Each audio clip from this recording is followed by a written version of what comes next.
রাসূলুল্লাহ সাল্লাল্লাহু আলাইহি ওয়াসাল্লাম বলেন, ইন্না লিল্লাহি মিআতা রাহমাহ, আল্লাহ তাআলার 100 রহমত আছে, 100 রহমত।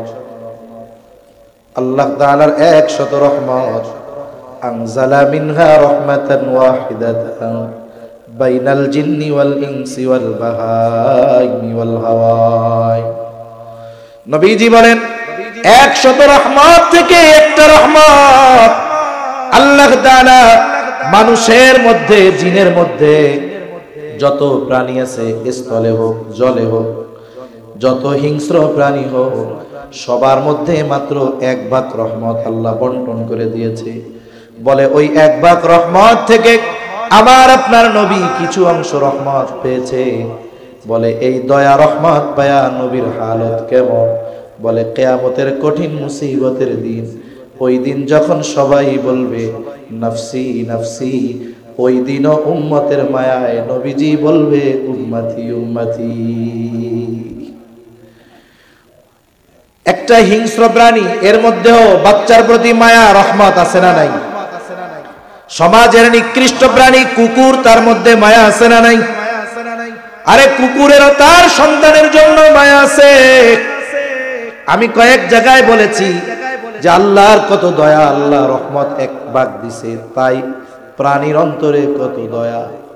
গত নভেম্বর মাসে নাটোরে এক জায়গায় গেলাম দিনের বেলা, স্বাভাবিক অপরিচিত গাড়ি টাড়ি দেখলে কুকুর রাতের বেলায় খেবে, কিন্তু মেন রোড থেকে যখন শাখা রোডে ঢুকতেছি, একটা কুকুর গাড়ির উপরে তাইড়ে আসতেছে, সামনে দিলেও হরেন দিলেও সরে না।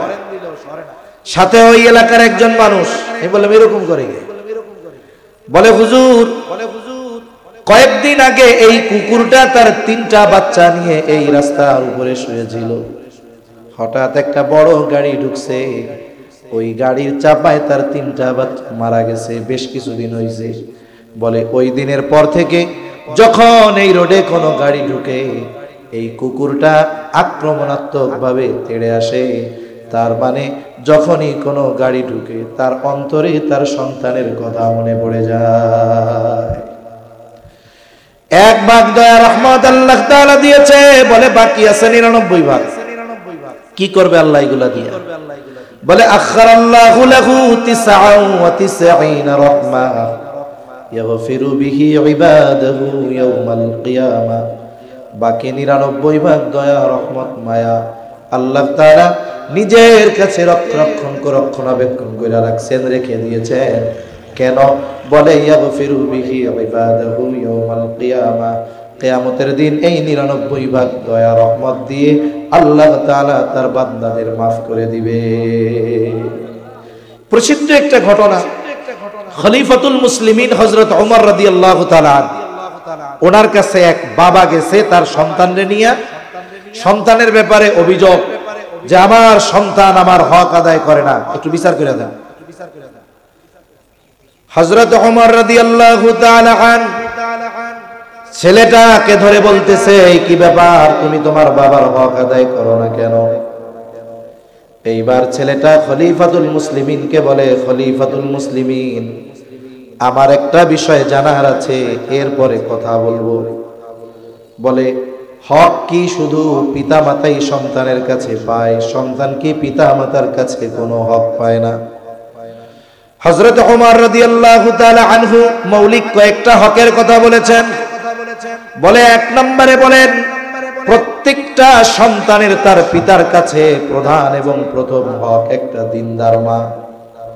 বুঝে থাকলে জবাব দেন, সন্তান দুনিয়ায় আগে আসে না সন্তানের মা আগে হয়?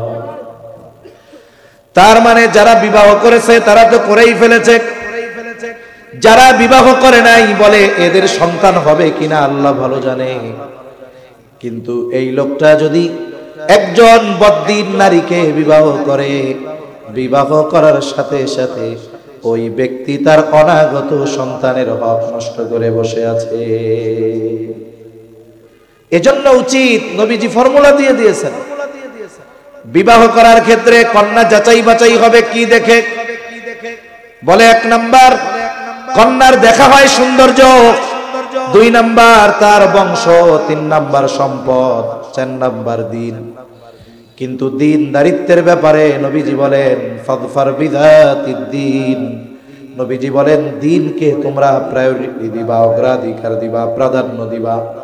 বাকি তিনটা আছে, চেহারা সুন্দর, টাকা পয়সা আছে, বংশ অনেক উচ্চ, বলে দিনদারিত্ব নাই, ওই চেহারা দেখে সামনে অগ্রসর হয়ো না, যদি দিন না থাকে ধরা পড়ে যাবা। কেন? বলে বিবাহের আগে চামড়ার সৌন্দর্যের প্রাধান্য বেশি থাকে, আর বিবাহের পরে চরিত্রের সৌন্দর্যের দাম বেশি থাকে। আর যেই মেয়ের মধ্যে দিনদারিত্ব নাই, চ্যালেঞ্জ দিয়ে বলা যায় ওই মেয়ের চরিত্র কখনো সুন্দর চরিত্র হতে পারে না। এজন্য একদিন এক পত্রিকার মধ্যে একটা সমীকরণ করতেছি, বাংলাদেশে অনেক বিবাহ বিচ্ছেদ হয়, তা একজন লিখছে যে বিবাহ বিচ্ছেদ হয় এর মধ্যে 85% মেয়ে তাদের চেহারা সুন্দর। এর দ্বারা কি বোঝা গেল? মানে ওর চেহারার বড়াই ও করে, ওর চরিত্র না থাকলেও ও চেহারার বড়াই করে বিয়ার পরে, কিন্তু বিবাহের পরে একটা মেয়ের চামড়ার সৌন্দর্যের চাইতে চরিত্রের সৌন্দর্যের কদর মূল্যায়ন বেশি হয়। এজন্য একটা প্রবাদ আছে না, কয় জাতের মেয়ে কালো ভালো, নদীর পানি ঘোলাও ভালো। এই জন্য আমাদের উচিত সন্তানদের বা আত্মীয় স্বজনের বিবাহ দেওয়ার ক্ষেত্রে মেয়ের দিনদারিত্বকে প্রাধান্য দেওয়া। নবীজি বলেন দিনদারিত্বকে প্রাধান্য দাও, তা না হলে তোমাদের হাত ধুলায় মলিন হোক। এর মানে বোঝা গেল কোন পিতা যদি দিনহীন কোন নারীকে বিবাহ করে, বলে সে সন্তান আসার আগেই সন্তানের হক নষ্ট করে বসে আছে। যদি দিন থাকে, বাকি তিনটা যদি থাকে, তাহলে ভালোর উপরে ভালো।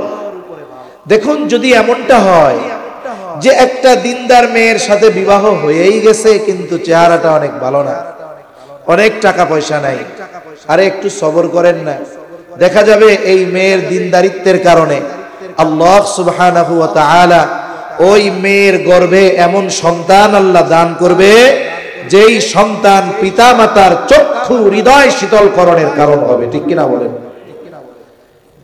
সেজন্য সন্তানের 1 নম্বর হক, বলে একজন দিনদার মা বিবাহ সম্পাদন হয়ে গেল, এরপরে যখন একটা কন্যা, একটা নারীর গর্ভে একজন সন্তান আসবে, বলে এই সময়টাতে একজন নারীর অনেক কিছু করণীয় আছে। আমার আগে হযরত খুবই গুরুত্বপূর্ণ কথা সুন্দর একটা হাদিসের গল্পের মাধ্যমে বলেছেন। এইখানে কি বোঝা গেছে দেখুন, সন্তান দিনদার হওয়ার ক্ষেত্রে, মুত্তাকি পরহেজগার হওয়ার ক্ষেত্রে বাবার চাইতে মায়ের ভূমিকা সবচাইতে বেশি থাকে। ঘটনাটা শুনছেন না আপনারা? এর দ্বারা মূল কথা কি, যে নারীদের সন্তান গঠনের ক্ষেত্রে তাদের ভূমিকা বেশি থাকে, যদিও তারা টাকা পয়সা ইনকাম করে না, ঘরে পোলাপান নিয়ে থাকে, কিন্তু প্রভাব সবচাইতে বেশি সন্তানের উপরে তার মায়ের পড়ে। আধুনিক বিজ্ঞান কি বলে? আমরা তো মায়ের রেহেমে যখন ওই শুক্র 1 ফোঁটা কীট পানি যখন পৌঁছাইছে, মানে এই ফোঁটাটা একটা মানব দেহে পরিণত করবেন আল্লাহ, সবগুলো পিছে পড়ে গেছে, ওইটা জায়গা মতো পৌঁছায় গেছে। ওই যে শুরু হইল দিন গণনা, 120 দিনের প্রসেসিং। আল্লাহ তাআলা ওই একটু কণা পানিকে একটা মাংসের টুকরায় তৈরি করেন। হাদিসের মধ্যে আসছে 120তম দিনে মায়ের পেটের মধ্যে আল্লাহর আদেশে ফেরেশতা রূহ নিয়ে চলে যায়। এবার কি করে? সিলাম মরা মাংসের টুকরা, ওর মধ্যে রূহ ফুঁকে দেওয়া হয়। যখন রূহ ফুঁকে দেওয়া হয়, বলে তখন ওই মরা মাংসের টুকরাটা প্রাণ ফিরে পায়। এইবার নড়াচড়া শুরু হয়ে যায়, তার হার্ট তৈরি হয়ে গেছে। হার্ট ওই রূহ ফুঁকে দেওয়ার মাধ্যমে, বলে হার্ট সঞ্চালন কতদিন চলবে, কতদিন হার্ট পাম্পিং চালায়া যাবে? বলে যতদিন এই দেহের সাথে রূহের সংযোগ থাকবে ততদিন তার হার্ট চলবে, আর হার্ট যতক্ষণ চলবে ততক্ষণ তাকে জীবিত বলে সাব্যস্ত করা হবে। একজন অ্যাক্সিডেন্ট করছে, একেবারে সেন্সলেস, ডাক্তার এসে কি করে? পালস চেক করে, মানে দেখে হার্টবিট আছে কিনা। যতক্ষণ হার্টবিট থাকে বলে ততক্ষণ ওকে জীবিত বলে সাব্যস্ত করা হয়। হার্টবিট বন্ধ, পালস নাই, পুরো দেহ সুস্থ হলেও কোনো দাম আছে? কোনো দাম নেই। এইবার মায়ের গর্ভে আবার আপনার এই মৃত মাংসের টুকরার মধ্যে রূহ ফুঁকে দেওয়া হলো। এই অবস্থায় কি হয়? বিজ্ঞান বলে মায়ের অন্তরের সাথে সন্তানের অন্তরের কানেকশন হয়ে যায়, অথচ এখনো কান হয় নাই, হাত হয় নাই, পাও হয় নাই, কিছুই হয় নাই। বলে ওই সময় থেকে মা যা অনুভব করে, মা যা চিন্তা করে, ওই সমস্ত কিছুর প্রভাব ওই হাত পা কান চোখ বিহীন সন্তানের অন্তরে যেতে থাকে। কি প্রভাবটা মায়ের! এরপরে সন্তান একটু বড় হলো, মায়ের গর্ভে কান হয়ে গেল, শ্রবণ শক্তি পেল। আধুনিক বিজ্ঞান বলে, আমেরিকার এক ডাক্তার এই বিষয় নিয়ে বিশদ গবেষণা করার পর, যেহেতু সে অমুসলিম, প্রেগন্যান্ট নারীদেরকে নিয়ে তিনি সেমিনার করেছেন যে শোনেন, আপনি যদি চান আপনার সন্তান ভালো গায়ক হোক, সন্তানের কণ্ঠটা সুন্দর হোক, তাইলে আপনার যার কণ্ঠ ভালো লাগে আপনি তার কণ্ঠে গান শুনবেন, নিজে গান গাইবেন। বলে কেন? বলে সন্তান যখন শ্রবণ শক্তি মায়ের গর্ভে পায়, ওই সময় থেকে নিয়ে মা যা বলে, মা যা শোনে, সব কিছু মায়ের গর্ভে সন্তান শুনতে পায়। সে কান খাড়া করে দিয়ে শোনে পেটের মধ্যে থাকতে। এখন বলেন তো, আমরা ছোটবেলায় ওয়াজ শুনতাম, বুজুর্গদের মুখে ঘটনা শুনছি। কুতুবউদ্দিন বখতিয়ার কাকি রহমাতুল্লাহি আলাইহি, ওনার মা সন্তান দুনিয়া আসছে 6 বছর পর মাদ্রাসায় নিয়ে গেছে, নিজে বাড়ি যা পারছে পড়াইছে। 6 বছর সময় নিয়ে গেছে মাদ্রাসায়। কি পড়াইতে? বলে আলিফ বা তা সা, অক্ষর জ্ঞান দেওয়ার জন্য। অনেক সময় বাচ্চাদের আমরা অনেক কিছু মুখস্থ করায় ফেলি, সে অনেক কিছু পারে কিন্তু অক্ষর চেনে না, অক্ষর জ্ঞান দেওয়ার জন্য নিয়ে গেছে ওস্তাদের কাছে। ওস্তাদ শুরু করেছে, আউযু বিল্লাহি মিনাশ শাইতানির রাজীম, বিসমিল্লাহির রহমানির রহিম। ছোট বাচ্চা সেও শুরু করছে, আউযু বিল্লাহি মিনাশ শাইতানির রাজীম, বিসমিল্লাহির রহমানির রহিম। হুজুর চিন্তা করছে ও থামার পরে ওরে পড়াবো আলিফ বা তা সা, কিন্তু ছোট বাচ্চা, ওস্তাদ মেশিন স্টার্ট দিয়ে দিছে। এইবার আউযু বিল্লাহ বিসমিল্লাহ শেষ, সূরা ফাতিহা শেষ, সূরা বাকারা শেষ, আলে ইমরান শেষ, নিসা শেষ, মায়েদা শেষ, আনআম শেষ। এভাবে করতে করতে 18 পারা যখন শেষ, বাচ্চাটা তখন গিয়ে থামছে। বলে কি রে, আপনি পড়াইতে আনছেন আলিফ বা তা সা, এদিকে 18 পারার হাফেজ। বলে আপনি কি হাফেজা নাকি? বলে না। 18 পারা হাফেজ করার সৌভাগ্য হয়েছে, এরপরে বিবাহ হয়ে গেছে, তাইলে আপনি কি এর এটা শিখাইছেন? কয় না। কি করছেন? কয় শুনাইছি। পড়াই নাই, কি করছি? শুনাইছি। বলে কিভাবে শুনাইছেন? বলে আমার সন্তান যেই দিন আমার গর্ভে আসছে, সন্তান গর্ভে আসার পর থেকে নিয়ে ভূমিষ্ঠ হওয়া পর্যন্ত আমি আমার সন্তান পেটে নিয়ে কত হাজার বার এই 18 পারা তিলাওয়াত করেছি, এর কোনো হিসাব নাই। এরপরে সন্তান আমার দুনিয়ায় আসলো, আমার পবিত্রতা অর্জনের পর থেকে নিয়ে প্রতিদিন আমার সন্তানকে আমি তিলাওয়াত শোনাইছি। 6 বছর পর্যন্ত কত হাজার বার আমার সন্তানকে আমি এই 18 পারা শুনিয়েছি, এর কোনো হিসাব নাই। চিন্তা করেন, সন্তান যদি গান শুনলে গায়ক হয়, আর সন্তানের মা যদি কোরআন পড়ে, দুরূদ পড়ে, ইস্তেগফার পড়ে, বলেন তো গর্ভের সন্তানের উপরে এই প্রভাব পড়বে কি পড়বে না? সব সন্তান বা সব ছেলের জেন কিন্তু এক না। হেফজখানায় একটা ছেলে পড়ে, ওর আধা পৃষ্ঠা পড়তে ওর 4.5 ঘন্টা লাগে, তাও মুখস্থ হয় না। সকালে যায় হুজুরের কাছে 3 বার বাড়ি খায়। আবার কিছু পোলাপান আছে, ও হেফজখানায় পড়তে বসে, দেখা যায় হাত নাড়ায়, এই করে সেই করে, পড়ার দিক পড়ে কি পড়ে না আল্লাহ ভালো জানে। ভোর রাত্রে ওইটা সবার আগে 5 পৃষ্ঠা সবক দিয়া দেয়। সবার ব্রেন কি একরকম নাকি? এইবার ওস্তাদ বলে, আপনার সন্তানকে আপনি পড়ান নাই, ঠিক আছে, কিন্তু আপনার তিলাওয়াত শুনে শুনে আপনার সন্তান 18 পারার হাফেজ হয়ে গেছে। এই যে মিডিয়ার জামানা আপনাদের অনেকের জানা আছে হয়তো, সম্ভবত আলজেরিয়ার একটা ছেলে 3 বছর 4 বছর বয়স, হাফ প্যান্ট পরে মায়ের কোলের মধ্যে থাকে। ওই বাচ্চাকে কোরআনের যেখান থেকে একটু তিলাওয়াত করা হয়, ওই বাচ্চাটা এরপর থেকে তিলাওয়াত করতে শুরু করে দেয়। এই স্মার্ট ডিজিটাল জামানায় একটা মা যদি তার সন্তানকে এমন ভাবে করতে পারে, কুতুবউদ্দিন বখতিয়ার কাকি মায়ের তিলাওয়াত শুনে শুনে 18 পারার হাফেজ হয়ে যাওয়া এটা কোনো কঠিন ব্যাপার নয়। যেই সন্তান পেটে আসছে আমাদের মায়েদের মুখে শুনছি, আমার কথাই কই, আমার মা কইছে তো, কয় তুমি যেই দিন দুনিয়ায় আইছো এই দিনও আমি খেড়ের পালা দিছি। খেড়ের পালা চিনেন নি? আপনাদের এদিকে কি কয়? খেড়ের পালা কয়। মনে করেন গৃহস্থলী ঘর যাদের পর্দা মেনটেন করে, ভিতরে মহিলারা ফসলের কাজ করে না, কয় আমি ওই দিনও খেড়ের পালা দিছি। আর এখন থেকে যেই দিন শোনে পেটে বাচ্চা আসছে আর নড়াচড়া করে না, একবার এরকম বইয়া থাকবো চেয়ারে, কোনো নড়াচড়া নাই, কাজকর্ম নাই, একবারে বিছানায় শুয়ে থাকবো, টেলিভিশন দেখবে সবাই বৈশা বৈশা। বলে এই জন্যই তো তুমি নড়াচড়া করো না, বাচ্চা নড়াচড়া হয় না, যার কারণে লাস্টে স্বাভাবিক ডেলিভারি হয় না, পেট কেটে বের করা লাগে। ঠিক কিনা বলে? এইবার কি হলো, বলে বাচ্চা পেটে আসার পরে বলে এখন কি করব, ডাক্তার তো নড়াচড়া করতে মানা করছে, এই 9 মাস কেমনে কাটামো, আত্মীয় বাড়ি যাইতে পারবো না, বাপের বাড়ি যাইতে পারবো না, এক কাজ করেন না আমার একটা টাচ ফোন কিনা দেন। দিছে টাচ ফোন কিনা, কয়েকটা সিম কিনা দেন না, দিছে সিম কিনা, কয় টাচ ফোন সিম দিয়া কি করবো যদি এমবি না থাকে। ঠিক কিনা বলেন?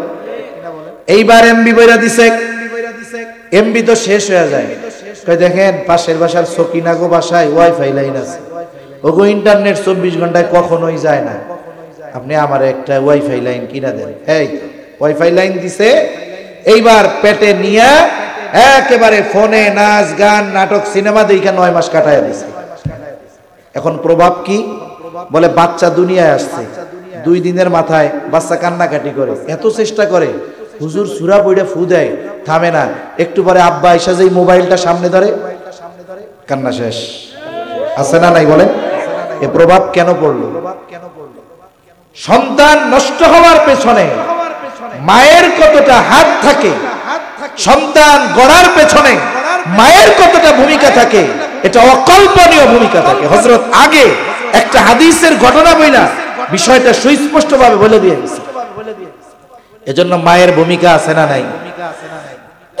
আমি একজন রত্ন গর্ভা মায়ের গল্প পড়তেছিলাম, বড় একজন বুজুর্গর মা। এখন ওনারে জিজ্ঞাসা করছে আপনার সন্তান এত বড় আলেম হওয়ার পেছনে অবশ্যই মায়ের অবদান, তা আপনি কি মনে করেন কোন কারণে আপনার সন্তানের মধ্যে এই প্রভাব পড়ছে? এক মা বলতেছে যে আমি আমার সন্তানকে 2 বছর দুধ পান করানোর সময়, যেই টাইমটা আমার অপবিত্রতার সময় গেছে সন্তান ভূমিষ্ঠ হওয়ার পরে, ওর পর থেকে আমি আমার জ্ঞাত সারে কখনো অজুবিহীন আর বিসমিল্লাহ ছাড়া আমার সন্তানকে দুধ পান করাই নাই। চিন্তা করছেন? অজুবিহীন আর বিসমিল্লাহ ছাড়া আমার সন্তানকে আমি দুধ পান করাই নাই। বলে আমার মনে হয় এর প্রভাবেই আল্লাহ তাআলা আমার সন্তানকে এইরকম যোগ্য ব্যক্তিতে পরিণত করেছে। আমাদের মায়েরা কি করে? বলে দুধ খাওয়ায়, সন্তানের দিক তাকায়ও না, ফোন টিপতে থাকে। কিন্তু আধুনিক চিকিৎসা বিজ্ঞান কি বলে? সন্তান যখন দুধ পান করে ওই সময়টাতে সন্তান 100% মনোযোগ তার মায়ের দিকে দেয়। যদি কারো দুগ্ধপোষ্য শিশু থাকে খেয়াল করে দেখবেন ওই বাচ্চাটা মায়ের স্তন থেকে দুধ পান করে আর মায়ের চেহারার দিকে তাকায় থাকে। আধুনিক বিজ্ঞান বলে ওই সময় মায়ের উচিত সন্তানের দিকে হাসি মুখে তাকায় থাকা, আর ওই সময়টাতে মা সন্তানকে যা বলে যা শোনায় ওর প্রভাব বাচ্চার মধ্যে পড়ে, কারণ বাচ্চা 100% খেয়াল দিয়ে কথাগুলো শুনতে থাকে। কিন্তু আমরা কি করতেছে? আমাদের মা বোনেরা ফোন টিপতেছে, বলে আই কন্টাক্ট দরকার বাচ্চার সাথে, বাচ্চার মায়ের চোখাচোখি থাকতে হবে, চোখে চোখ রেখে তখন সে কথা বলবে। বাচ্চাকে শোনাবে, বাচ্চারে তো মুখস্থ করানো লাগবে না, সে যা বলবে বাচ্চা তা শুনবে, এটাই যথেষ্ট। এরপরে আসেন কি হলো, বাচ্চা ভূমিষ্ঠ হলো। বাচ্চা ভূমিষ্ঠ হওয়ার 7ম দিন বাচ্চার জন্য কিছু করণীয় বিষয় আছে। আমি মোটা মোটা বিষয়গুলো শুধু বলবো। বলে 1 নাম্বার, 7ম দিন তার মাথার চুলগুলো মুন্ডায়া ওই চুলের ওজন পরিমাণ অথবা ওই স্বর্ণ অথবা রূপ্য অথবা উভয়টার সমমূল্য যে কোনো একটা সাদকা করে দিবে। 2 নাম্বার বলে বাচ্চার আকিকা করবে। আকিকা হযরত আকিকার কথা বলছে, বলে ছেলে হলে 2টা দিয়া, মেয়ে হলে 1টা দিয়া। 7ম দিন, 14তম দিন অথবা 21তম দিন। বলে আপনার অ্যাবিলিটি নাই, ছেলে হইছে, 1টা দিয়া আপনি 7 দিনে দিয়ে দেন, অসুবিধা নাই। কিন্তু অনেক মানুষ ইচ্ছা করে বিলম্ব করে, সামর্থ্য থাকার পরেও কি করে, বলে কোরবানির সাথে আকিকা দিয়া দিমুনে। এটা জায়েজ তো, তবে আপনার আমল যদি সুন্নাহর উপরে করার সুযোগ থাকে, সুন্নাহর উপরে করতে হবে। কতজন তো এমন হয়, ফোন দেয়, হুজুর কি হয়েছে, হুজুর কোরবানির পশুর সাথে আকিকা দেওয়া যাইব? আরে আকিকা দেওয়া জায়েজ, তবে আগে দিয়ে দেওয়াই উচিত। হুজুর কইেন না, কার আকিকা দিবেন? কয় আমারটাই আমি দিব, আমার আম্মার দিতে মনে নাই, আমার নাতির আকিকা দিছি, এখন আমার মা কয় আরে বাজান তোরটাও তো দেওয়া হয় না, একটু দিয়া দে। এরকম অনেক আছে, নিজের আকিকা নিজে দেয়। সেজন্য এটা সুন্নাহর উপরে আমল করব আমরা, আমলের ক্ষেত্রে সুন্নাহকে প্রাধান্য দিব। সুযোগ হয় নাই, অ্যাবিলিটি নাই, এক্ষেত্রে তো আর কিছু করার নেই, তখন আপনি জায়েজের উপরে আমল করবেন। আরেকটা বিষয় হলো সন্তানের সুন্দর একটা নাম রাখবো। বলে যেই নাম তার ধর্মীয় পরিচয় বহন করে। আমাদের দেশের সমস্যা হলো আমরা ভালো নামটা চুরির ভয়ে লুকায়া রাখি, আর যেইটা নাম ডাক নাম রাখি, এই ডাক নামটা ডাকলে বোঝা যায় না এটা মুসলমান, অমুসলিম, হিন্দু না বৌদ্ধ, পুরুষ না নারী, ঠিক কিনা বলেন? কি নাম রাখছে? বলে আতিকুর রহমান জনি, আব্দুর রহমান টনি। আব্দুর রহমান একেবারে সুন্দর মতো বাক্সের মধ্যে আটকায় রাখছে, ডাক নাম দিছে টনি। টনি নাম মুসলমানের মধ্যেও আছে, হিন্দুর মধ্যেও আছে, খ্রিস্টান বৌদ্ধ সবার মধ্যে এই নাম আছে না নাই? এই নামগুলা ঠিক না, ডাক নাম ভালো রাখতে হবে। আল্লাহ তাআলার কাছে সবচেয়ে প্রিয় নাম আব্দুল্লাহ আর আব্দুর রহমান। এখন আব্দুল্লাহ বেশি, আব্দুর রহমান বেশি এলাকায়। আল্লাহ তাআলার গুণবাচক নামগুলার সাথে আবদুন শব্দ যোগ করে নাম রেখে দেন আব্দুর রাজ্জাক, আব্দুস সামাদ, কত সুন্দর নাম।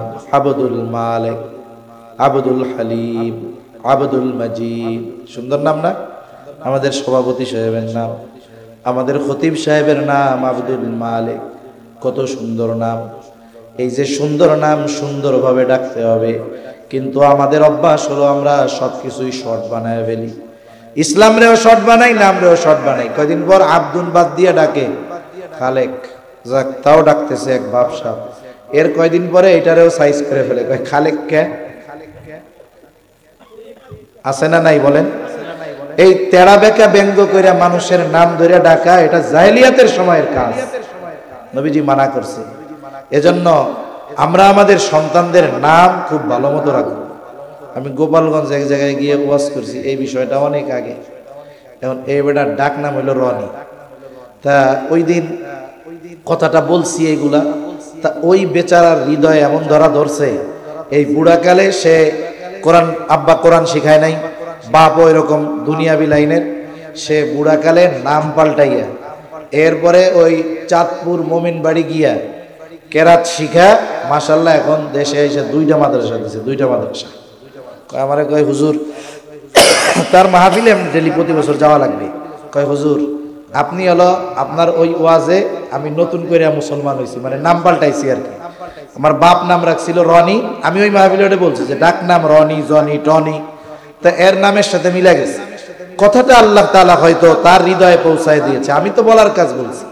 দেখেন বেচারার চিন্তা কত, দিন শেখে নাই, এখন কি করছে নাম পরিবর্তন কইরা 2 বছর না 1 বছর কেরাত শিখা এলাকায় এসে মাদ্রাসা দিচ্ছে। এখন দেশের অনেক বড় বড় ওলামা ইকরামের সাথে তার সম্পর্ক। তাহলে নামেরও কিন্তু প্রভাব আছে। বুজুর্গানে দিন বলেন যে হয়তো দেখা যাবে কিয়ামতে তো আল্লাহ তাআলা বান্দারে মাফ করার জন্য বাহানা খুঁজবে, বাহানা কেমনে মাফ করা যায়। দেখা যাবে কিয়ামতের দিন আল্লাহ তাআলা ডাকছে, ইয়া ইব্রাহিম, হে ইব্রাহিম। হাসরের ময়দানে যত ইব্রাহিম আছে সব চলে আসবে।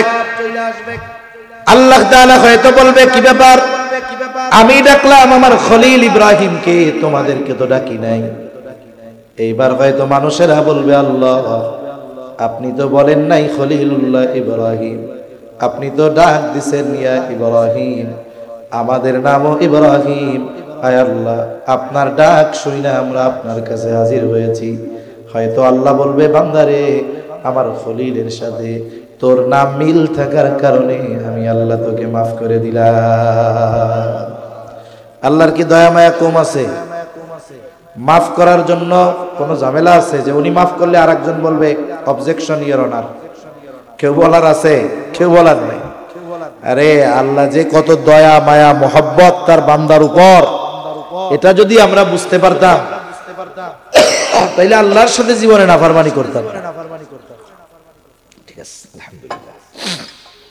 একটু যেহেতু কথায় কথা আসলো, কইয়াই দিই আল্লাহর দয়া মায়া কত, একটু বলবো। কষ্ট হইতেছে না তো? রাসূলুল্লাহ সাল্লাল্লাহু আলাইহি ওয়াসাল্লাম বলেন, ইন্না লিল্লাহি মিআতা রাহমাহ, আল্লাহ তাআলার 100 রহমত আছে, 100 রহমত। আল্লাহ তাআলার 100 রহমত। আনজালা মিনহা রাহমাতান ওয়াহিদাতান বাইনাল জিন্নি ওয়াল ইনসি ওয়াল বাহাইমি ওয়াল হাওয়াই। নবীজি বলেন 100 রহমত থেকে একটা রহমত আল্লাহ তাআলা মানুষের মধ্যে, জিনের মধ্যে যত প্রাণী আছে, স্থলে হোক জলে হোক, যত হিংস্র প্রাণী হোক, সবার মধ্যে মাত্র 1 ভাগ রহমত আল্লাহ বন্টন করে দিয়েছে।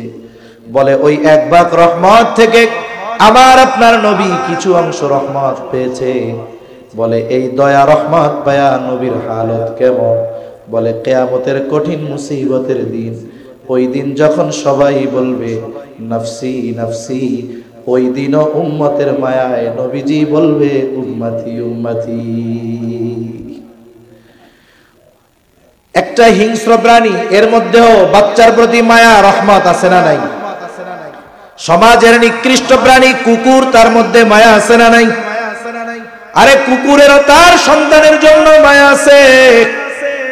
আমি কয়েক জায়গায় বলেছি যে আল্লাহর কত দয়া, আল্লাহ রহমত 1 ভাগ দিছে, তাই প্রাণীর অন্তরে কত দয়া। গত নভেম্বর মাসে নাটোরে এক জায়গায় গেলাম দিনের বেলা। স্বাভাবিক অপরিচিত গাড়ি টাড়ি দেখলে কুকুর রাতের বেলায় খেবে, কিন্তু মেন রোড থেকে যখন শাখা রোডে ঢুকতেছি, একটা কুকুর গাড়ির উপরে তাইড়ে আসতেছে, সামনে দিলেও হরেন দিলেও সরে না। সাথে ওই এলাকার একজন মানুষ, আমি বললাম এরকম করে? বলে হুজুর, কয়েকদিন আগে এই কুকুরটা তার 3টা বাচ্চা নিয়ে এই রাস্তার উপরে শুয়েছিল। হঠাৎ একটা বড় গাড়ি ঢুকছে, ওই গাড়ির চাপায় তার 3টা বাচ্চা মারা গেছে, বেশ কিছুদিন হয়েছে। বলে ওই দিনের পর থেকে যখন এই রোডে কোনো গাড়ি ঢুকে, এই কুকুরটা আক্রমণাত্মক ভাবে তেড়ে আসে। তার মানে যখনই কোনো গাড়ি ঢুকে তার অন্তরে তার সন্তানের কথা মনে পড়ে যায়। 1 ভাগ দয়া রহমত আল্লাহ তাআলা দিয়েছে, বলে বাকি আছে 99 ভাগ। কি করবে আল্লাহ এগুলা দিয়ে? বলে আখারাল্লাহু লাহু 99 রাহমাহ ইয়াগফিরু বিহি ইবাদাহু ইয়াউমাল কিয়ামা। বাকি 99 ভাগ দয়া রহমত মায়া আল্লাহ তাআলা নিজের কাছে রক্ষণাবেক্ষণ করে রাখছেন, রেখে দিয়েছেন। কেন? বলে ইয়াগফিরু বিহি ইবাদাহু ইয়াউমাল কিয়ামা, কিয়ামতের দিন এই 99 ভাগ দয়া রহমত দিয়ে আল্লাহ তাআলা তার বান্দাদের মাফ করে দিবে। এজন্য ভালো একটা নাম, এটা নাজাতের কারণ হয়ে যেতে পারে। সন্তানের ভালো একটা নাম রাখবো, এরপরে সন্তানের বুলি ফোটে না, 9-10 মাস বয়স থেকে দেখবেন ওর একটু কথার ভাব আসে, বা এরকম এরকম কয় আর কি।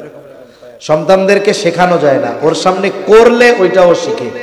আপনি ছোট বাচ্চা যারা 3, 4, 5 বছর, এদের আদেশ দিয়ে করাতে পারবেন না, ওর সামনে করবেন দেখবেন ও ওইটা করে।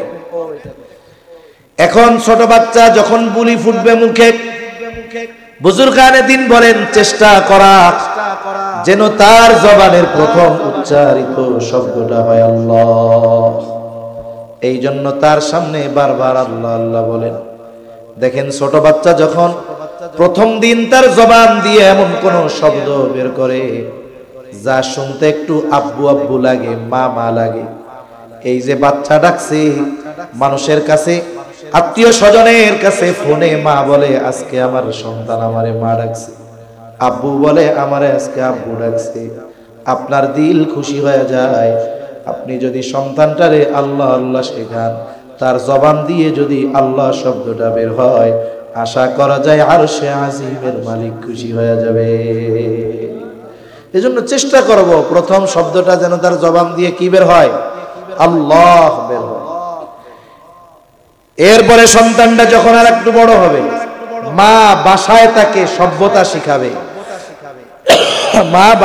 মা হলো সন্তানের প্রথম প্রাথমিক বিদ্যালয় হলো মা। এরপরে সন্তান যখন একটু বড় হবে, সর্বপ্রথম তাকে কোরআনের শিক্ষা দিতে হবে। আগে দিন নিজে শেখা যেমন ফরজ, সন্তানদের শেখানোর ব্যবস্থা করা এটা সন্তানের হক। এজন্য আল্লাহ তাআলা বলেন, ইয়া আইয়ুহাল্লাযীনা আমানু কু আনফুসাকুম ওয়া আহলিকুম নারা। আল্লাহ তাআলা বলেন, হে ঈমানদাররা, নিজে জাহান্নামের আগুন থেকে বাঁচাও, অধীনস্থদের বাঁচাও।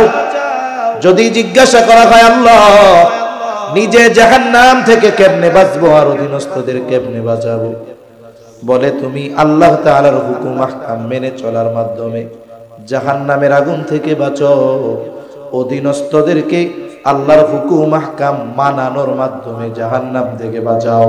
তার মানে আল্লাহ তাআলার হুকুম আহকাম মেনে চলার জন্য ইলমে দ্বীন দরকার আছে না নাই? আবার অধীনস্থদেরকে যদি আপনি দ্বীনের উপরে চালাতে চান, আপনারও দ্বীন শেখা দরকার। তাহলে নিজে দ্বীন শেখা যেমন জরুরি, অধীনস্থদেরকে শেখানো জরুরি। কিন্তু আমাদের বাংলাদেশে ওই পরিবেশ নাই যে বাচ্চারে ঘরে রেখা ইলমে দ্বীন শেখাবেন। এই জন্য একটা সময় ছোটবেলায় আমরা মক্তবে যাইতাম। মক্তবে আমার এখনো খেয়াল আছে, নামাজ ফরজ হয় নাই, মসজিদে নামাজের জন্য যাওয়া লাগতো না, কিন্তু মক্তবে না গেলে সাইজের অভাব হইতো না। নামাজের জন্য ডাকে না, কিন্তু মক্তবে যাওয়া কোনো ছাড় নেই। ছোট মানুষ 4 বছর 5 বছর বয়স, কিন্তু নামাজ ফরজ হয় নাই, এজন্য ডাকে না।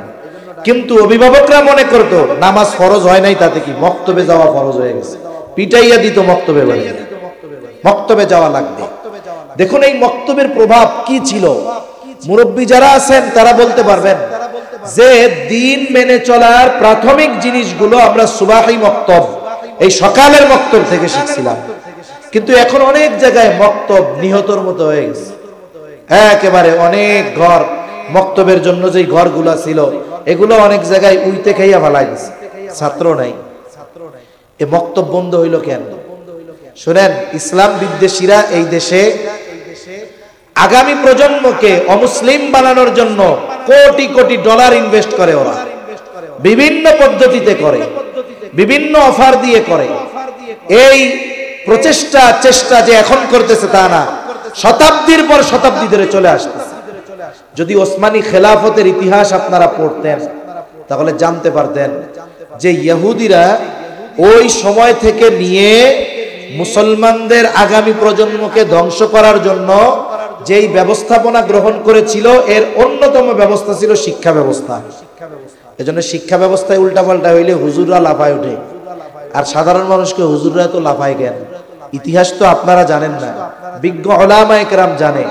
ইহুদিরা কলোনিতে ওসমানী খেলাফতের সময় স্কুল প্রতিষ্ঠা করেছিল, অনেক ফ্যাসিলিটি।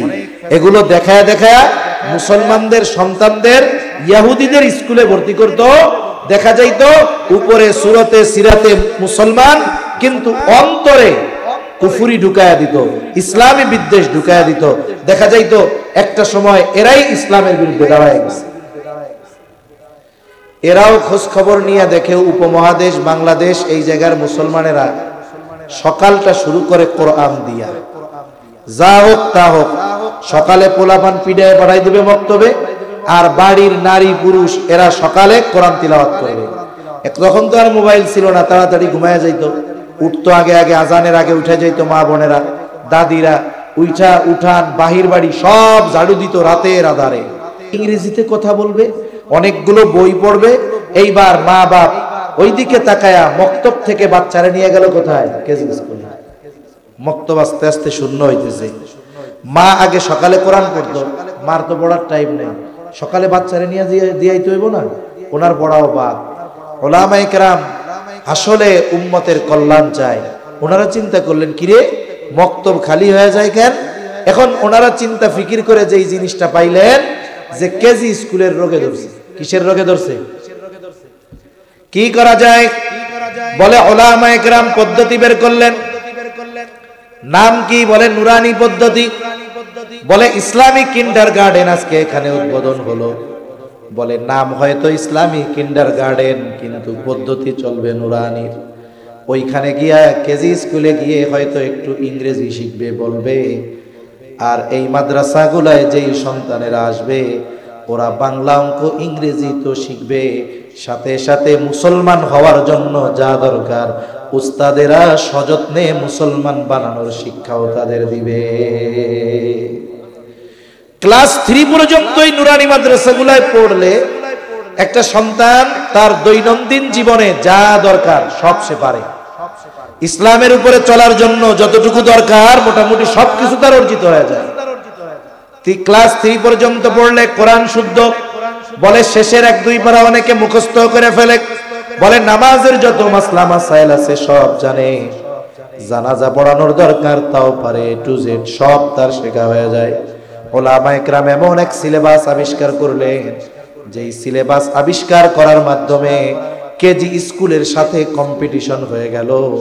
এই প্রতিষ্ঠানগুলো আসার পরে সন্তানেরা দুনিয়ার লাইনের জ্ঞানও অর্জন করে, সাথে সাথে মুসলমান হওয়ার জন্য যা দরকার তাও ওস্তাদেরা তাদেরকে সযত্নে শিখায় দেয়। এজন্য সন্তানকে প্রথমে দ্বীনের শিক্ষায় শিক্ষিত করব, এরপরে আপনার মন চায় আপনি ডাক্তার বানান, ইঞ্জিনিয়ার বানান, অসুবিধা নাই। কিন্তু মাদ্রাসায় ক্লাস 5 পর্যন্ত পড়ে ওই ছেলেটা যদি ডাক্তার হয়, ও দিনদার ডাক্তার হবে, অযথা টেস্ট দেওয়া ডাকাত ডাক্তার হবে না। সমাজে ডাক্তারের অভাব নাই। আমি মাঝে মধ্যে বলি, ডাক্তারের শুরুতে ডয়কারে ডা দিয়ে 2টা শূন্য বিসর্গ দেয়া থাকে, তাহলে এটা দিয়ে ডাক্তারও হয় ডাকাতও হয়, ঠিক কিনা বলেন? এখন কি করে? গেছেন আপনি ডাক্তারের কাছে, কিছুই হয় নাই, বিনা কারণে 30টা টেস্ট দিয়ে রাখবে, আবার বলবে শুনেন ওই ডায়াগনস্টিক সেন্টার থেকে যদি না করেন টেস্ট কিন্তু ভালো হবে না, কাম সারা। আপনারে 15,000-এর টেস্ট দিয়া সে 50% খেয়া বের হইছে, 7,500 তার কামাই, আবার 500, 700, 1000 ভিজিট দিয়েছেন। বলেন এগুলো ডাক্তার না ডাকাত? জোরে বলেন, ডাক্তার না ডাকাত? যদি ওর মধ্যে দিন থাকে ও কি করবে? ও ডাকাতি করবে না। অনেক দিনদার ডাক্তার এরকম আছে, গ্রাম অঞ্চল থেকে শহরে থাকে, প্রতি মাসে 1-2 বার এলাকায় যায়, গাড়ি ভৈরা ওষুধ নিয়ে যায়। গরিব মানুষ যারা ফ্রি ট্রিটমেন্ট দেয়। এরপরে যদি কোনো মেজর অপারেশনের দরকার থাকে সে লেয়াজু করে স্বল্প খরচে চিকিৎসা করা দেয়। আরে আপনার সন্তান হয়তো ডাক্তার হইছে, আলেম হয় নাই, কিন্তু সে তো দিনদার ডাক্তার।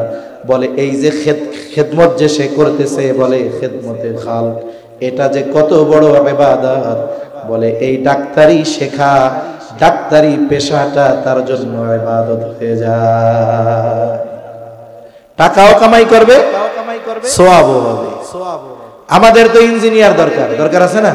মনে করেন প্ল্যানিং হইলো যে এই জায়গায় এইটারে ভাঙ্গা বহুতল ভবন করা হবে 10 তলা, ইঞ্জিনিয়ারিং এর এটা দরকার আছে না? আপনার ডিজাইন করার দরকার আছে না? একটা বহুতল ভবনের ভালো মানের ইঞ্জিনিয়ারের কাছে যদি 10 তলা বিল্ডিং এর প্ল্যানিং করাতে যাইতে হয় কয়েক লক্ষ টাকা লাগবে। এখন যদি একটা ছাত্র এইখান থেকে পয়রা ইঞ্জিনিয়ার হয়, ওর কাছে যখন ডিজাইনের জন্য যাবে ও মনে করবে না আমি তো এই মাদ্রাসার থেকেই দিন শিখেছি, আজকে যে আজান হলে মসজিদে যাই এই মাদ্রাসার অবদান, হুজুরদের অবদান। ও স্বতঃস্ফূর্ত ভাবে দেখবেন বিনা টাকায় ডিজাইন তো কইরা দিবে, আবার টাকাও দিবে, সাথে সাথে মাঝে মধ্যে আইসা খোঁজ খবর নিবে কোনো উল্টা পাল্টা হচ্ছে নাকি। এরকম ইঞ্জিনিয়ার দরকার আছে না নাই? এরকম অনেক দিনদার ইঞ্জিনিয়ার আছে। এখন মূল কথা হলো আপনার সন্তানকে আপনি ইঞ্জিনিয়ার, ডাক্তার, উকিল, ব্যারিস্টার যা বানান, আগে মুসলমান বানাতে হবে। কি বানাতে হবে জোরে বলেন? এজন্য কোরআনের শিক্ষা দিতে হবে। কিসের শিক্ষা? কোরআনের শিক্ষা। ইন্দ্রাণী মাদ্রাসায় গুলো দিবেন, 3-4 পর্যন্ত পড়ান, এরপরে অন্য লাইনে নেন। কি হবে জানেননি? আরবিতে একটা প্রবাদ আছে, কুল্লু শাইইন ইয়ারজিউ ইলা আসলিহি, প্রত্যেকটা জিনিস তার মূলের দিকে আসে। যেমন চাঁদ যখন 1 তারিখে ওঠে, 14 তারিখ দিবাগত রাতে পূর্ণ হয় না, আবার ক্ষয় হইতে হইতে 1 তারিখের চাঁদের মতোই আবার হয়ে যায়। তার মানে ও আবার আগের চেহারায় চলে আসে। আপনার ছেলে যদি প্রাথমিক ভিত্তিমূলক শিক্ষা যদি তার দ্বীনি শিক্ষা হয়, ও যদি শয়তানের ধোঁকায় পড়ে উল্টাপাল্টা করেও, দেখবেন এই শিশুকালের এই দ্বীনি শিক্ষাটা একটা সময় তাকে আল্লাহর পথে ফিরিয়ে আনবে। ঠিক কিনা বলেন? অল্প সময় আছে, আর আলোচনা শেষ করে দিব। এরপরের হক কি? সন্তানের গুরুত্বপূর্ণ একটি হক, বলে 7 বছর বয়সে নামাজের আদেশ, 10 বছরে নামাজ না পড়লে পিডানি, আর 10 বছর বয়সে সন্তানের বিছানাটা আলাদা করে দিতে হবে। 7 বছর বয়সে নামাজের আদেশ করতে হবে। কিন্তু আপনার ছেলেটা যদি এই নুরানি মাদ্রাসায় পড়ে, আমি কসম করলে কাফারা দেওয়া লাগবে না, কসম ভঙ্গ হবে না। 7 বছর বয়সে নামাজের আদেশ করা লাগবে না, ও 6 বছর বয়সে পাক্কা নামাজিতে পরিণত হয়ে যাবে। অনেক মাদ্রাসার সিসিটিভি ফুটেজ মাঝে মধ্যে অনলাইনে ছাড়ে ওস্তাদরা। ছোট বাচ্চা দেখতে মনে হয় 5 বছর বয়স হবে এরকম, ওর মুতে ধরছে। কিসে ধরছে? পুসরা পাইছে আর কি। ও প্রস্রাব করতে গেছে, ভিডিও দেখতেছি একটা এরকম, ও প্রস্রাব করে চলে আসছে। আবার একটু পরে কি মনে কইরা বাথরুমে ঢুকে ওযু করছে, ছোট বাচ্চা একবারে। এইবার করলো কি, ওর বিছানার মধ্যে তাহাজ্জুদে দাঁড়ায় গেল। একটু চিন্তা করে দেখেন, যেই বয়সে ওর নামাজই ফরজ হয় নাই, অথচ এই দ্বীনি পরিবেশের কারণে, দ্বীন শেখার কারণে ও চিন্তা করছে ঘুম তো ভাঙছেই, হুজুররা তাহাজ্জুদের কথা কয়, তাইলে আমি একটু ওযু করে 2 রাকাত তাহাজ্জুদ পড়ে ফেলি। আরে মিয়া, আপনি আপনার সন্তানের 14-15 বছর ঠ্যাং দইরা মসজিদে নিতে পারেন না, আর এই মাদ্রাসায় পড়নেওয়ালা ছোট ছোট বাচ্চাগুলো 7 বছর 6 বছর, ওরা যখন নামাজ পড়ে দুষ্টুমি তো করে, দুষ্টুমির বয়স তো এটা, কিন্তু যখন নামাজ পড়ে একাগ্রতার সাথে তাকাইয়া আমাদের লজ্জা লাগে যে আরে এর মতো একাগ্রতার সাথে যদি নামাজ আমরা পড়তে পারতাম, আফসোস লাগে। তাহলে 7 বছর বয়সে নামাজের আদেশ, 10 বছর বয়সে নামাজ না পড়লে প্রহার। বলে যদি মাদ্রাসায় থাকে আপনার কোনো টেনশন নাই, 7 বছর বয়সে আশা করা যায় সে পাক্কা নামাজি হয়ে যাবে। এজন্য আবার যারা মাদ্রাসায় সন্তানদের রাখেন না, থাকে না, অনাবাসিক, আপনি বাচ্চারে নিয়ে মসজিদে যাওয়ায় অভ্যস্ত হবেন। একেবারে গেদাটারে তো আর নিয়ে যাওয়া যাবে না। কতটুক বলে 5-6 বছর হয়েছে, 7 বছরে যদি তাকিদ দিতে হয়, আদেশ দিতে হয়, তাহলে এর আগের থেকে শেখাইতে হবে না? আপনি 5 বছর থেকে মসজিদে নিয়ে যান। আসলে আমাদের দেশের পরিবেশটা একটু ভিন্ন রকম।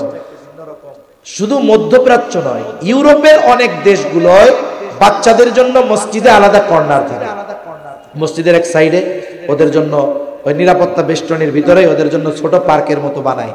এবার কি হয় বলে, ওদের জন্য খাবার থাকে, খেলনা থাকে, ওরা ওই 2 রাকাত নামাজ পড়ে আইসা বাকি 2 রাকাত ওই দোলনার মধ্যে দোলে খেলাধুলা করে। মূল বিষয়টা কি, এই ছোট বাচ্চা ও মসজিদে আসায় আগে অভ্যস্ত হোক। কিন্তু আমাদের দেশে কি হয়, ছোট বাচ্চা আইসা যদি মসজিদে একটু চেঁচামেচি করে, নামাজ সালাম ফিরাই ঘাড়ের কেডারে কার পোলা, এবার মনে করেন যদি জানে অমকের পোলা, বাপ বেটা 2 জনের মিলাই মনে করেন যে যা দেওয়ার দিবে। এবার পোলাও কয় ও মসজিদে যাওয়া যাবে না, আর বাপও চিন্তা করে পোলা নিয়ে যাই, লজ্জায়, কত রকমের লজ্জা দেয়, আপনি বাদ দেন না। কয় দেখেন পোলা বানালে কি হয়, কয় খুশু খুজু নষ্ট হয়ে যায়। আচ্ছা বলেন তো, যদি কোনো সময় জেহাদের ময়দানে যাওয়া লাগে, জেহাদের ময়দানে জেহাদরত অবস্থায় নামাজ আছে না নাই? একদল পাহারা দিবে আর একদল নামাজ পড়বে। আগে তো যুদ্ধ জেহাদ হইতো তরবারি এইসবের মাধ্যমে, এখনের যুদ্ধ কি হবে? বোম বোম করে বোম মারবে। মিয়া পোলাপানের আওয়াজে যদি খুশু নষ্ট হয়ে যায়, যুদ্ধের ময়দানে যদি নামাজ পড়তে হয়, ওই দেশের থেকে যদি বোম একটা সাইডে মারে, আপনি তো পুরো সব থুয়ে দৌড়াইবেন। এজন্য ছোট বাচ্চারা যদি মসজিদে এসে দৌড়াদৌড়ি করে, আপনি সভাপতি সেক্রেটারি আদর করে ডাক দিবেন, এদিকে আসুন, মসজিদ আল্লাহর ঘর, নামাজের সময় জোরে কথা কয় না। এবার ছোট বাচ্চারা কি করবে? আপনি এরকম কইছেন না, ও বলবে ঠিক আছে আমি আর এরকম কথা বলবো না, ঠিক কিনা বলেন? এবার চকলেট রাখেন কয়টা? ওরে চকলেট দেন, যে তুমি 5 ওয়াক্ত নামাজে আইসা যদি চুপ করে থাকো, নামাজের পরে আইসা তোমার লেগে একটা চকলেট, ও দেখবেন ওই 2 টাকার এক চকলেটের লেগে চুপ করে আছে। হয়তো এই বাচ্চা প্রথমে চকলেটের পাওয়ার জন্য মসজিদে আসবে, কিন্তু সময়ের সাথে সাথে তার পরিবর্তন এমন হবে, এক সময় চকলেট পাওয়ার জন্য মসজিদে যাইতো, আর একটা সময় সে আল্লাহকে পাওয়ার জন্য মসজিদে যাবে। এজন্য আমাদের বাচ্চাদেরকে মসজিদমুখী কিভাবে করা যায়, আগামী প্রজন্মকে মসজিদমুখী কিভাবে করা যায়, এজন্য মসজিদ কমিটি যারা আছে এদের উদ্যোগ গ্রহণ করা দরকার। আমাদের মসজিদ কমিটিদের চিন্তা হলো স্ট্রাকচারগত উন্নয়ন। কার এসি কয়টা আছে, আমি তার চেয়ে বেশি লাগাবো, ওর কয়তলা আমার আরো বাড়াইতে হবে, ও লাগাইছে টাইলস আমি লাগাবো মার্বেল। আমাদের চিন্তা হলো খালি এইগুলা। মুসল্লি বানান, আপনি একটু চিন্তা করেন তো, আমার চিন্তা করতে হবে আমি মারা যাওয়ার পরে আমার শূন্য স্থানটা আমার কোন মুসল্লি দ্বারা পূর্ণ হবে কিনা, এই হিসাব করার দরকার আছে না নাই? কত মসজিদ মুরব্বীদের দ্বারা ভরপুর ছিল, দুনিয়ায় তারা নাই, এখন নামাজও হয় না। কত অঞ্চলে যাই, প্রত্যন্ত অঞ্চলে মসজিদ নিজেদের যাইয়া আজান দিয়ে ঝাড়ু দিয়ে এরপরে নামাজ পড়া লাগে, অবস্থা কত খারাপ। এজন্য বাচ্চাদের মসজিদমুখী করার দরকার আছে না নাই? এরপরে বাচ্চা ছেলে হোক আর মেয়ে হোক প্রাপ্তবয়স্ক হয়ে গেছে, বলে বিবাহ দেওয়ার দায়িত্ব অভিভাবকের, ছেলের বিয়ে দেওয়ার দায়িত্ব অভিভাবকের, মেয়েরটাও বিবাহ দেওয়ার দায়িত্ব অভিভাবকের। কিন্তু অভিভাবক মেয়ের ব্যাপারে দায়িত্ব নেয়, ছেলের ব্যাপারে দায়িত্ব নেয় না, ঠিক কিনা বলেন? আল্লাহ কি বলছে? ওয়ানকিহুল আয়ামা মিনকুম ওয়াস-সালিহিনা মিন ইবাদিকুম ওয়া ইমাইকুম ইন ইয়াকুনু ফুকারা ইউগনিহিমুল্লাহ। অভিভাবকদেরকে উদ্দেশ্য করে আল্লাহ তাআলা বলেন, তোমাদের অধীনস্থ যারা বিবাহ উপযুক্ত আছে তাদের বিয়ে দিয়ে দাও। আল্লাহ তাআলা এরপরে বলেন, তোমরা হয়তো দরিদ্রতার ভয়ে বিয়ে দিবা না। আল্লাহ তাআলা বলেন, ইয়াকুনু ফুকারা ইউগনিহিমুল্লাহ, তারা যদি দরিদ্র হয় তাদের ধনী বানায় দিবে কে? 12টা বাজে গেছে, 2-1 মিনিট একটু সময় নেই, আমারও কথা শেষ। মনে করেন একজনের একটা মেয়ে হইছে, মেয়ে হইলে বাপ আগে বিয়ের চিন্তা করে, মেয়ে বাঁচবো কি বাঁচবো না হিসাব নেই, আগে চিন্তা করে বিয়ার। অনেকে করে কি, মেয়ে হইছে এই উপলক্ষে বাড়িতে 10টা মেহগনি গাছ লাগাইছে, আবার প্রতি মাসে 500 করে টাকা জমায়। এখন মেয়ের বিয়া দিবে 18 বছর 17 বছর বয়স, এই সময় গাছগুলা এত বড় হইছে, 10টা গাছের দাম মনে করেন 15 লাখ, আর টাকাও জমাইছে 5 লাখ। এবার মেয়েরে বলে, তোমার যেদিন জন্ম হয়েছিল তোমারে বিয়া দেওয়ার নিয়তে ওই আমি 10টা গাছ লাগাইছিলাম, তারপরে এই যে টাকা জমাইছি তা 5 লাখ হয়েছে, মোট 20 লাখ, গাছ বেচা 15, এই যে 15 লাখ, বিয়ায় খরচ হয়েছে 5 লাখ, আর এই যে 15 লাখ দিয়ে তুমি যা চাও তুমি তাই করো আম্মা। আচ্ছা, মেয়েরে বিয়ে দেওয়ার দায়িত্ব আল্লাহ দিছে, পোলারে দায়িত্ব দিছিল না? তাহলে পোলা যখন হয়েছে পোলার বিয়ার চিন্তা করে 10টা গাছ লাগাইতেন, পোলার জন্য মাসে মাসে 500 টাকা করে জমাইতেন। যে যেমন মেয়েকে বিবাহ দেওয়া আমার দায়িত্ব, ছেলেকে বিবাহ দেওয়া আমার দায়িত্ব। বরং কি হয়, ছেলে প্রাপ্তবয়স্ক হওয়ার পরে বিয়া তো দেয় না, ও যদি বিয়া করতেই চায় বলে আগে কামাই করো, নিজের পায়ে দাঁড়াও। কি কয়? আগে নিজের পায়ে দাঁড়াও, এস্টাবলিশড হও। এখন মনে করেন কোনো মতো চাকরি বাকরি ধরছে, এখন কাব্বা এখন বিয়েটা দেন, বুড়া তো হয়ে গেলাম, আমার বন্ধু বান্ধব কতজন কয়দিন করে শ্বশুর হবে, আর আমি বিয়াই করতে পারলাম না।